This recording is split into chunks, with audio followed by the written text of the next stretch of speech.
the Australian Institute of Employment Rights has created a Charter of Employment Rights.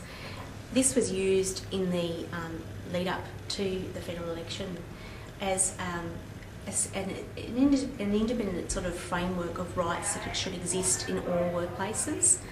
It was a direct contrast to what was applying under the work choices legislation. And having had employers and some of the leading academics in Australia involved in the development of the Charter, really gave credence to the fact that these were sort of inalienable principles that should be applied and that they weren't being applied under work choices legislation.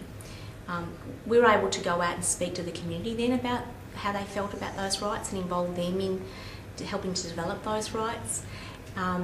And I think that, in a sense, has been one of the things that's been influential in the campaign process, particularly that we were able to make public comment on a sort of independent framework of rights. So we weren't just saying, well, this is what's wrong with work choices, we were saying this is the vision for the future. Obviously now that's leading into us working with the current government to say, well, the new legislation should enshrine those rights, and we've been lobbying around that, and to some extent we've gotten there, but there's a bit more work to do.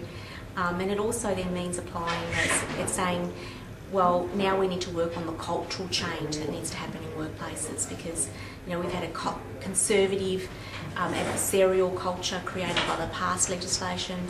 The new legislation provides some cultural tiers for improvement, and what we want to do with the government is say, okay, now helping to enshrine our charter in workplaces will help to make that cultural change.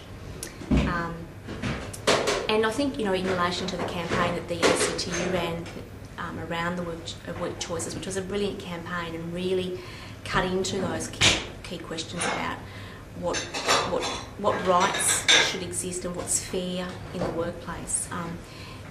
There's been some real cutting into that and understanding of that by people in Australia, and now we want to build on that. And that will mean building particularly in areas like pay equity. So now that there's a general right and a broad discretion for the tribunal to deal with pay equity, well, now we've got to make that a reality and we've got to push those cases forward.